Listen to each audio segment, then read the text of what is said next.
جب وقت نے انہیں مٹا دیا، انہیں ذلیل و رسوا کر دیا، دنیا میں بھی، نہ صرف دنیا بلکہ آخرہ میں بھی، آگے بھی، تو تم کیسے بچو گے؟ تم لوگ کیسے بچو گے؟ جی جی بالکل. اب یہ آپ لوگوں پر ہے کہ آپ کیا کرتے ہو. یہ آپ کے پاس آخری موقع ہے. آیا آپ احمد عیسیٰ کی، کرشنا کی، کالکی اوتار کی دعوت کو سنتے ہو، سمجھتے ہو، اس کے بعد کوئی فیصلہ کرتے ہو، یا پھر بغیر سنے، بغیر سمجھے اپنے آباء و اجداد کے نقشے قدم پر چلتے ہو؟ اے عقل کیندو ذرا غور کرو. میں تم سے سوال کرتا ہوں، میں تم سے سوال کرتا ہوں کہ اگر میں کذاب ہوتا تو کیا مجھے یہ کہنا چاہیے تھا کہ عذاب تمہارے سر پر کھڑا ہے؟ کیا مجھے یہ کہنا چاہیے تھا کہ عذاب میری زندگی میں آئے گا؟ کیا مجھے یہ کہنا چاہیے تھا کہ اگر عذاب میری زندگی میں، میری موجودگی میں نہیں آتا، میرا کفر و کذب کرنے والے کو سوا سے نہیں مٹایا جاتا، تو میں کذاب ثابت ہو گیا؟ میں ایسا کہتا؟ جی نہیں. میں ایسا کہتا کہ اگر مجھے زمین کا وارث نہ بنایا گیا، مطلق العنان پوری دنیا کی حکومتیں، اقتدار، یہ سوا حاصل سے مٹا کر مجھے اقتدار نہ دیا گیا، جو اس وقت میں کیا کر رہا ہوں؟ میں اپنی ٹیم تیار کر رہا، میں برین ہوں، دماغ ہوں، مجھے کان چاہیے، مجھے آنکھیں چاہیے، مجھے ہاتھ چاہیے، مجھے ٹانگیں چاہیے، میں اپنا وجود تیار کر رہا ہوں. میں المومنین کا وجود، یہ جو بشر ہیں ان میں سے اپنا وجود تیار کر رہا ہوں. یہ وہ ٹیم تیار کر رہا ہوں جنہوں نے آگے زمین کا وارث بننا ہے. جب میں یہ کہہ رہا ہوں کہ اگر میں زمین کا وارث نہ بنایا گیا، میری ٹیم کو زمین کا وارث نہیں بنایا جاتا میری موجودگی میں جو دعوت دے رہا ہوں، یہ سسٹم، یہ نظام میں زمین پر قائم نہیں کرتا، میں دنیا کو کرنسی سے پاک نہیں کرتا، دنیا کو آج جو کچھ بھی ہو رہا ہے، جتنا بھی فساد ہے، اس سے پاک نہیں کرتا، دنیا کو واپس نیچر کے اوپر نہیں لاتا، تو میں کذاب. اگر میں کذاب ہوتا تو اتنا بڑا میں دعویٰ کر سکتا تھا؟ چلو ٹھیک ہے، اس کے باوجود مان لو کذاب ہے، اس کے باوجود مان لو کذاب ہے، لیکن اے عقل کے اندر غور کرو، ذرا سوچو، کہیں یہ سچا ثابت ہو گیا تو پھر تمہارے پاس کیا رستہ بچے گا؟ کوئی رستہ ہے؟ کوئی آپشن ہے؟ جی نہیں رسول اللہ، کوئی آپشن نہیں ہے. ہلاکت آ گئی، تمہارے پاس تو کوئی آپشن ہے ہی نہیں. اور یہ جو تم پوچھ رہے ہو ان سے جو میری دعوت کو مان رہے ہیں، ان کو پوچھ رہے ہو، ان کو کہہ رہے ہو کہ اگر القاریہ نہ آئی، اگر عذاب نہ آیا تو پھر تم کیا کرو گے؟ واپس ہمارے دین میں آ جاؤ گے؟ وہ اے عقل کے اندو بیوقوفو، اس سے پہلے سوال کرنے سے پہلے سوال یہ بنتا ہے، او بھائی اگر نہ آئی ہمارے پر تو آپشن ہے، ہم یہاں رہیں یا کہیں اور چلے جائیں، ہمارے پاس تو آپشن ہے نا، ہم اس کے ساتھ جڑے رہیں یا ہم اسے چھوڑ دیں. آپشن ہے یا نہیں ہے؟ جی بالکل ہے. یعنی اگر یہ کذاب ثابت ہو جاتا ہے ہمارے پاس تو پھر بھی آپشن ہے، ہم اسے چھوڑ دیں گے. لیکن اگر عذاب آ جاتا ہے تو تم بتاؤ تم کیا کرو گے؟ جی بالکل ہے. اگر عذاب آ جاتا ہے تو تم لوگ کیا کرو گے؟ تمہارے پاس کوئی آپشن ہے؟ تو ذرا بتاؤ عقل مند کون ہے، تم لوگ یا ہم؟ ہمارے پاس تو پھر بھی آپشن ہے، لیکن یعنی کہ اگر عذاب آ جاتا ہے تو پھر بھی بچ کے نہیں آتا، یعنی یہ کذاب ثابت ہو جاتا ہے، تو ہم نے تو اس کی اتباع تھوڑی کرنی ہے، ہم نے تو حق کی اتباع کرنی ہے. ہم نے احمد عیسیٰ کو الہ تب تک بنانا ہے جب تک یہ ہمیں اس میں رب نظر آ رہا ہے. ہم نے اسے من اللہ الہ بنانا ہے، من دون اللہ الہ نہیں بنانا. کلیئر ہو رہا نہیں ہو رہا؟ جی بالکل. ہم اگر احمد عیسیٰ کو فالو کر رہے ہیں، ہم احمد عیسیٰ کی دعوت کو مان رہے ہیں، خود کو احمد عیسیٰ کے آگے جھکا رہے ہیں، تو اس وجہ سے نہیں کہ احمد عیسیٰ کوئی خوبصورت نظر آتا ہے یا دوسروں میں منفرد نظر آتا ہے، یا جی ہماری وہ ہمارا فیورٹ ہے. جی نہیں، ہمیں اس میں رب نظر آ رہا ہے، رب بولتا ہوا نظر آ رہا ہے. ہم اگر اس کی مان ہے تو من اللہ مانے، ہمارا ٹارگٹ اللہ ہے. ہم احمد عیسیٰ کی نہیں، ہم اللہ کی مان رہے ہیں. جس دن یہ ثابت ہو جائے کہ ہم تو بھائی دھوکے کا شکار تھے، اصل میں یہ اس کی صورت میں اللہ نہیں، یہ تو کذاب ہے، جی جی تو ہم پیچھے ہٹ جائیں گے، ہمارے پاس تو آپشن ہے. لیکن اگر واقعتاً یعنی اس وقت تک اگر دیکھا جائے، اس وقت تک اگر احمد عیسیٰ کو دیکھا جائے، دنیا کی کوئی طاقت اس کا رد نہیں کر پا رہی، دنیا کی کوئی طاقت اسے غلط ثابت نہیں کر پا رہی. دنیا کے تمام مذاہب کو، یہاں تک کہ جو سائنس ہے، یہ جو بڑے بڑے انٹلیکچوئل ہیں، ہر طرح کے شخص کو، ہر طرح کے طبقے کو اس نے چیلنج کیا ہوا ہے کہ ہر کوئی بے بس ہے.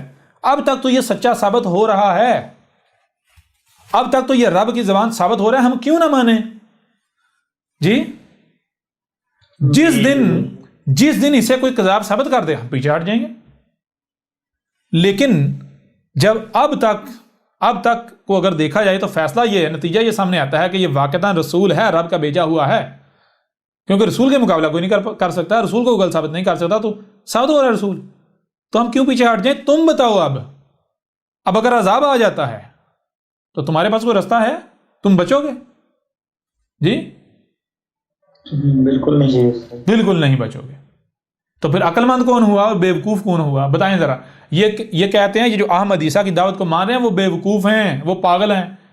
اب میں آپ سے سوال کرتا ہوں، چلو آپ لوگ خود بتا دو، پاگل کون ہے، بیوقوف کون سا؟ پاگل نہیں کہیں گے، میں پاگل نہیں کہوں گا، میں بیوقوف کہوں گا. عقل مند کون ثابت ہوتا ہے، احمد عیسیٰ کی دعوت کو ماننے والے یا بیوقوف؟ جی میں چھوٹی سی مثال آپ کے سامنے رکھتا ہوں. آپ کہیں جا رہے ہیں، آپ کہیں جی جا رہے ہیں، رستے میں آپ کو کوئی بندہ ملتا ہے، وہ کہتا ہے جی کدھر جا رہے ہیں؟ آپ کہتے ہیں جی میں فلاں جگہ پر جا رہا ہوں. رستے میں جنگل پڑتا ہے، وہ کہتا ہے کہ رستے میں جنگل میں شیر کھڑا ہوا ہے. تھوڑا آگے جاؤ گے، رستے میں کیا ہے؟ شیر کھڑا ہوا ہے. لہٰذا یا تو پیچھے واپس پلٹ جاؤ، یا پھر اگر آگے جانا ہی ہے تو اپنا بندوبست کر کے جاؤ، ڈنڈا ونڈا ساتھ لے جاؤ، اپنا کوئی ہتھیار لے لو ساتھ. جی اب میں آپ سے سوال کرتا ہوں، آپ کہیں نہیں کوئی شیر نہیں ہے، کوئی شیر نہیں ہے، کوئی شیر نہیں ہے، اور آپ چلے جاتے ہیں، آپ نہتے چلے جاتے ہیں. اب اگر شیر ہوا تو کیا کریں گے آپ؟ واقعتاً شیر ہوا وہاں، جس بندے نے رستے میں آپ کو متنبہ کیا تھا وہ اگر سچا ثابت ہو گیا، پھر کیا کریں گے؟ کوئی آپ کے پاس آپشن ہے، چوائس ہے؟ نہیں، مارے جائیں گے. اور اگر آپ اس کی بات مان لیتے ہیں، یعنی آپ نے آگے فیوچر دیکھا تو نا، آپ کو جو چھپا ہوا آپ کو علم تو نہیں ہے نا. جی آپ سوچتے ہیں بھائی اگر بے شک یہ بندہ 100% جھوٹا ہی کیوں نہ مان لیا جائے اسے، بے شک یہ 100% یعنی اس کو جھوٹا مان لیا جائے، اس کے باوجود 1% چانسز تو ہے نا سچا ہونے کے، ہو سکتا ہے سچ بول رہا ہو. جی بالکل. لہٰذا ہو سکتا ہے یہ سچا ہو، واقعتاً شیر ہو، تو کیا میں چلو بندوبست کر لیتا ہوں، کوئی ہتھیار کو ڈنڈا سوٹا ساتھ لے لیتا ہوں. وہاں تک کی تو بات ہے. اگر شیر آیا تو بچ جاؤں گا، اس سے مقابلہ کر دوں گا اور بچ جاؤں گا، فائدے میں رہوں گا. اور اگر نہیں ہوا تو پھر بھی نقصان تھوڑا ہی ہے. نہیں ہوا تو نقصان تھوڑی ہے، کہوں گا وہ جھوٹا تھا، مکار تھا. لہذا ڈنڈا پھینکوں گا، پھر اپنا سفر شروع کر دوں گا. سمجھ آ رہی نہیں آ رہی؟ جی بالکل آ رہی. بھائی اگر وہ جھوٹا ثابت ہو جاتا ہے تو ٹینشن ختم، ڈنڈا پھینک دیا جائے گا. آگے ٹینشن ہی نہیں ہے. اب بتائیں عقل مند کون ہے؟ عقل مند وہ ہوگا جو ڈنڈا لے لے گا، بندوبست کر لے گا، یا پھر عقل مند وہ ہوگا کہ جو کہے گا نہیں میں نہیں مانتا کوئی شیر ویر نہیں، دیکھا جائے گا جب شیر آئے گا. کون عقل مند ہے؟ کون بیوقوف ثابت ہوتا ہے؟ جی عقل مند کون ثابت ہوتا ہے اور بیوقوف کون ثابت ہوتا ہے؟ آپ خود بتا دیں. جو ڈنڈا لے کے جائے گا، وہ جو اپنا بندوبست کر لے گا وہ عقل مند ثابت ہوگا، اور جو کہے گا نہیں میں نہیں مانتا. او بھائی انکار کرنے کے لیے آپ کے پاس دلائل ہونے چاہیے، ثبوت ہونے چاہیے. ٹھیک ہے جی؟ اگر آپ کے پاس ثبوت نہیں ہے تو پھر اس کا یعنی انکار کرنے کے بجائے بہتر یہ بندوبست کر لو. اگر ثبوت ہیں تو ٹھیک ہے، ثبوت نہیں ہے، آپ کو اطمینان نہیں ہے تو اپنا بندوبست کر لیں، فائدہ اسی میں ہے. اب ذرا غور کرو، تم لوگ کیا کر رہے؟ تم لوگ عقل مند ثابت ہوتے ہو یا بیوقوف ثابت ہوتے ہو؟ تم لوگ مومن ثابت ہوتے ہو یا خنزیر ثابت ہوتے ہو؟ یہ جو بڑے بڑے انٹلیکچوئل تھے، اپنے آپ کو سمجھ رہے تھے، بڑے بڑے اپنے آپ کو عقل مند سمجھ رہے تھے، بڑی بڑی گدیوں پر فائز تھے، یہ ان سب کے سب کو احمد عیسیٰ کا چیلنج ہے، آؤ میدان میں اب اپنے آپ کو مومن ثابت کر کے دکھاؤ۔ احمد عیسیٰ نے تمہیں خنزیر ثابت کر دیا، اور یہ جو تم بغیر احمد عیسیٰ کی دعوت کو سنے، فتوے، گالیاں، بکواسات، یہ سارا کچھ کر رہے ہو، یہ کس کا کام؟ یہ تو کتا کرتا ہے جی۔ جی نہ تم قرآن کے منکر، تم محمد سمیت ہر رسول کے منکر، تم حق کے منکر، تم رب کے منکر، یہاں تک کہ تم الٹا قرآن پر تہمتیں لگانے والے۔ تمہیں تو قرآن کا علم نہیں، قرآن میں ہے کیا؟ تم رسولوں پر تہمتیں لگانے والے، تم اپنے کردار سے رسولوں پر، محمد پر تہمتیں لگانے والے۔ یہ تمہارا کردار ہی ہے، تمہارے اس کردار کی وجہ سے آج پوری دنیا محمد کو گالیاں دیتی ہے، پوری دنیا محمد کو ٹیررسٹ کہتی ہے جی۔ جی بالکل، پوری دنیا جو ہے وہ محمد کو، رسول اللہ، محمد کو فادر آف ٹیررزم ڈکلیئر کیے ہوئے ہیں۔ کس وجہ سے؟ تمہارے کردار کی وجہ سے، تمہارے کردار کی وجہ سے محمد کے اوپر کتابوں پر کتابیں لکھی جا رہی ہیں، محمد کو گالیاں دی جا رہی ہیں۔ تم میں ہے رائے برابر بھی غیرت جی؟ جی قرآن میں لکھا ہوا ہے کہ کوئی ایک بھی رسول ایسا نہیں ہوا کہ جس کی میکسیمم جو بیویاں تھی کتنی تھی؟ 2۔ اس سے زیادہ کوئی ایک بھی رسول نہیں ہوا کہ جس کی اس سے زیادہ جو ہے بیویاں تھیں۔ کوئی ایک بھی رسول ایسا نہیں تھا جس کی 2 سے زائد بیویاں تھیں۔ اکثریت رسول ہے، اکثریت ان رسولوں کی ہے جن کی بیویاں کتنی تھیں؟ 1 بیوی۔ کتنی بیویاں؟ جی ایک بیوی، کوئی لونڈی وونڈی نہیں یہ جو انہوں نے بنائی ہوئی ہیں، کوئی کھیل نہیں جو انہوں نے بنائی ہوئی ہیں۔ اور اگر کسی رسول کی 1 سے زائد بیویاں تھیں تو کتنی تھیں؟ صرف 2۔ اور دوسری بیوی رسول نے کب کی؟ اس کی وجہ کیا ہے؟ صرف اسی رسول نے دوسری شادی کی، دوسری بیوی بنائی کہ معاشرہ جو ہے اس میں، یعنی جو مومن ہے، مردوں کی تعداد جو ہے وہ کم ہے عورتوں کی نسبت، عورتوں کی تعداد زیادہ ہے، ٹھیک ہے نا؟ یا پھر دوسری چیز یہ ہے کہ ظاہر بات ہے جب رسول آتا ہے، ذرا غور، جب رسول آتا ہے وہ حق کھول کر واضح کرتا ہے، نتیجہ کیا نکلتا ہے؟ سب سے پہلا کام یہ ہوتا ہے، طلاقیں ہوتی ہیں۔ محمد کے اوپر جو سب سے پہلا الزام اور بڑا گھناؤنا الزام لگا وہ کیا تھا؟ اس نے لوگوں کے گھر اجاڑ دیے، اولاد کو والدین سے متنفر کر دیا، خامند کو بیوی سے متنفر کر دیا، اس نے طلاقیں کروا دی، گھر توڑ دیے۔ کلیئر ہو رہا نہیں ہو رہا؟ جی بالکل ہو رہا۔ تو جنہوں نے دعوت کو تسلیم کیا، حق کو تسلیم کیا، تو نتیجہ کیا نکلا؟ جب فیصلہ آیا، نتیجہ یہ نکلا کہ مردوں کے مقابلے میں عورتیں زیادہ ہیں۔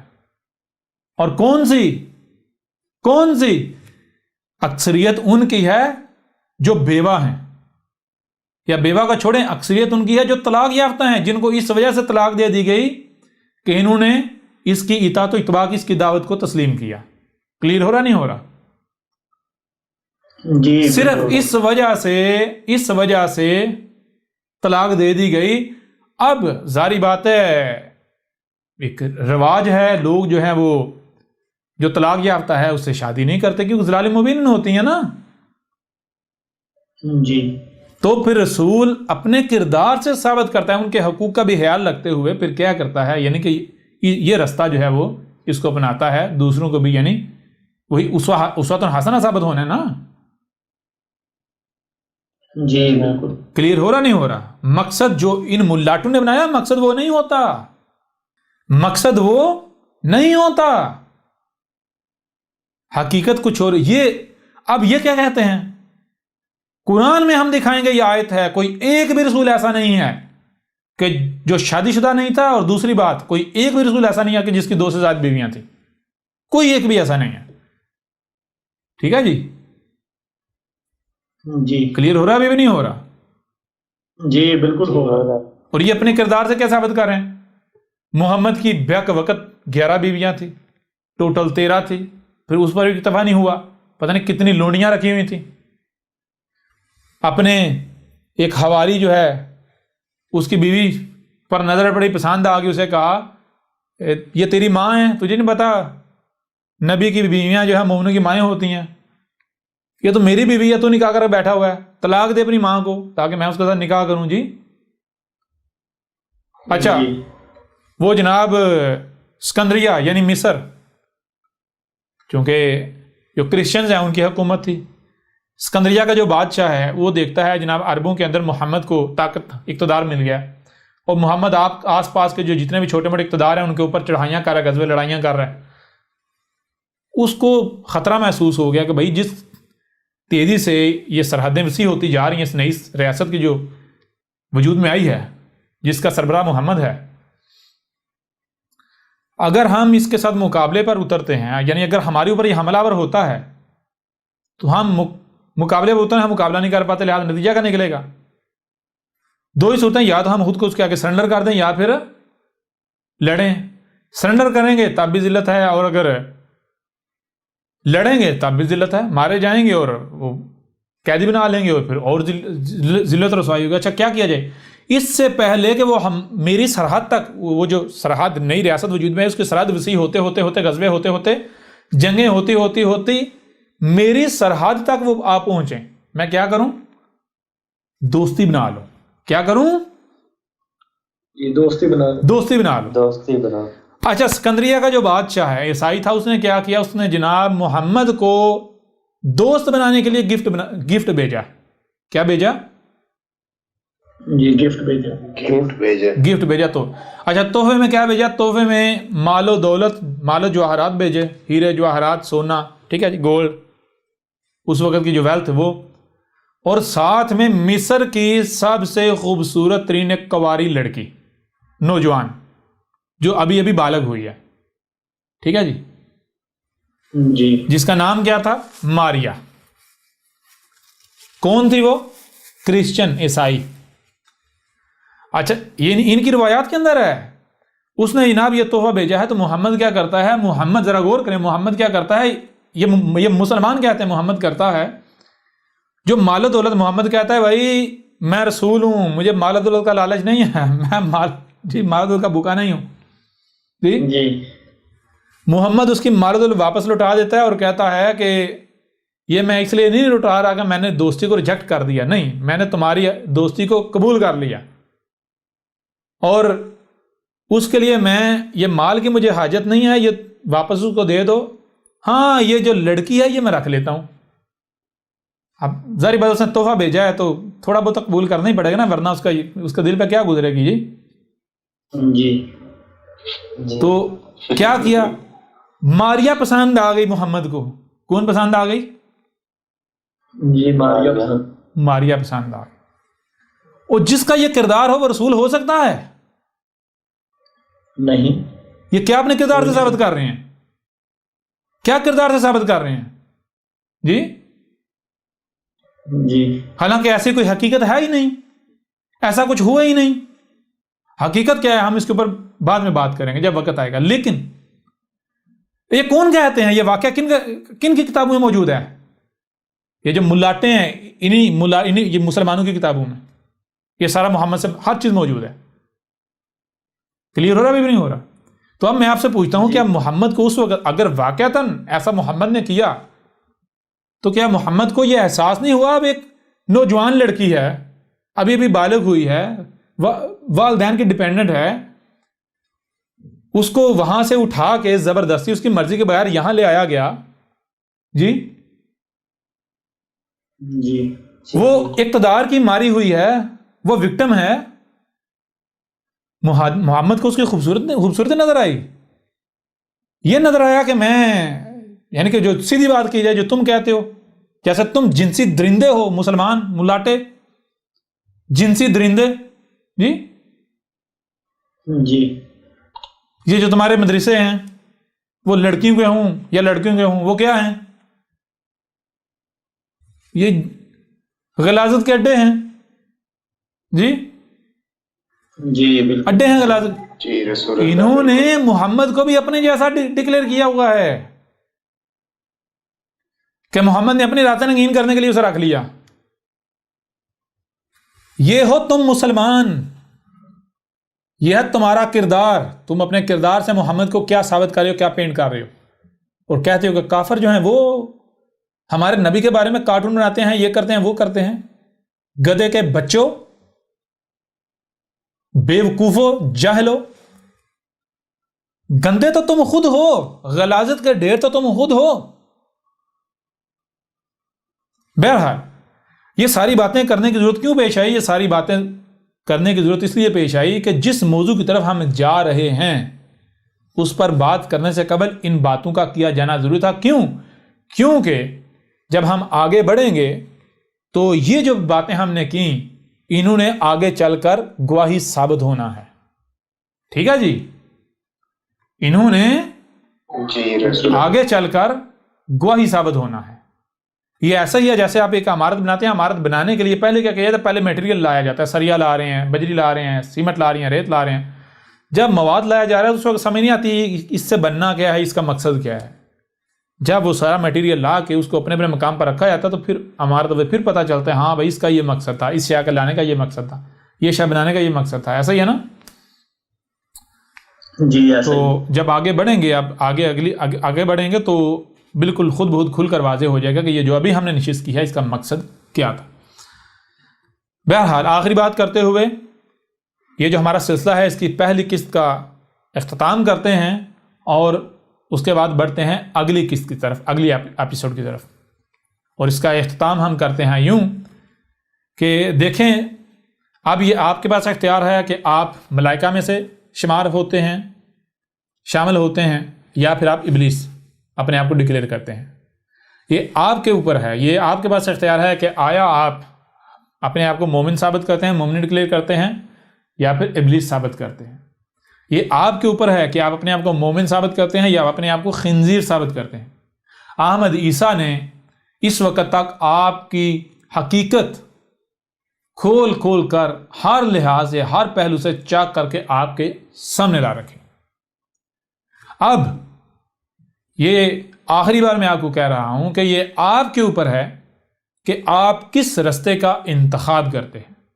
آیا آپ اب بھی اپنے آپ کو کتا ہی ڈکلیئر کیے رکھنا چاہتے ہیں، خنزیر ہی ڈکلیئر کیے رکھنا چاہتے ہیں، بندر ہی بنتے ہیں؟ بندر کا کام کیا ہے؟ نقل کرنا۔ بندر کیا کرتا ہے؟ جو سنا یا جو دیکھا، یعنی بندر جو دیکھتا ہے اسی پہ اوپر عمل کرنا شروع، کاپی کرتا ہے۔ تو آپ اگر یہی حرکت کرتے ہیں تو آپ اپنے آپ کو آپ نے قرادہ بندر ثابت کر دیا کہ آپ کو صرف سننے اور دیکھنے کی صلاحیت دی گئی۔ جو سنائی اور دکھائی دیتا ہے اسے سمجھنے کی صلاحیت نہیں دی گئی۔ جب آپ کو جو سنائی اور دکھائی دے رہا ہے اسے سمجھنے کی صلاحیت دی گئی تو احمد عیسیٰ کے بارے میں جو بھی آپ سن رہے ہیں آپ مانیں، لیکن اس سے پہلے آپ تحقیق تو کر لیں، اسے سمجھ تو لیں، آیا وہ حق ہے یا پھر باطل ہے، آیا وہ سچ ہے یا جھوٹ ہے۔ اور احمد عیسیٰ کو آپ کذاب کہنے سے پہلے، گالیاں دینے سے پہلے احمد عیسیٰ کے بارے میں جان تو لیں۔ احمد عیسیٰ کو غلط زبان سے غلط کہنے سے پہلے احمد عیسیٰ کا موقف جان تو لیں، سن تو لیں، احمد عیسیٰ کی دعوت تو سن لیں، دیکھ لیں۔ یہ الکتاب ہے، اسے ڈاؤن لوڈ کریں، اسے پڑھیں، اس کے بعد فیصلہ کریں۔ احمد عیسیٰ کی جو ڈاکومنٹری ہے اس کی، یعنی کہ اگر آپ ہمارے جو آفیشیل چینل کے اوپر ہیں، یوٹیوب کے آفیشیل چینل پر وہاں ہیں تو آپ کو نیچے ڈسکرپشن میں لنک مل جائے گا ڈاکومنٹری کا، اس ڈاکومنٹری کو جا کے مکمل ڈاکومنٹری دیکھیں، اس کے بعد فیصلہ کریں۔ احمد عیسیٰ کی دعوت سنیں، احمد عیسیٰ کا موقف سنیں، اس کے بعد فیصلہ کریں کہ احمد عیسیٰ غلط ہے یا پھر صحیح ہے۔ اگر غلط ہے تو غلط کہیں، صحیح ہے تو پھر ظاہری بات ہے صحیح کی طرف آئیں۔ اگر آپ زبان سے کہتے ہیں نہیں تو باطل ہے، تو کذاب ہے، تو یہ ہے وہ ہے، تو جان لے اس سے میرا کچھ نہیں بگڑے گا۔ آپ کے زبان سے یہ کہنے سے میں باطل ثابت نہیں ہو جاؤں گا، مجھے کوئی فرق نہیں پڑے گا، فرق آپ کو ہی پڑے گا۔ لہٰذا اس نشست کو یہیں پر ختم کرتے ہیں اور بڑھتے ہیں اگلی ایپیسوڈ کی طرف، اگلی قسط کی طرف۔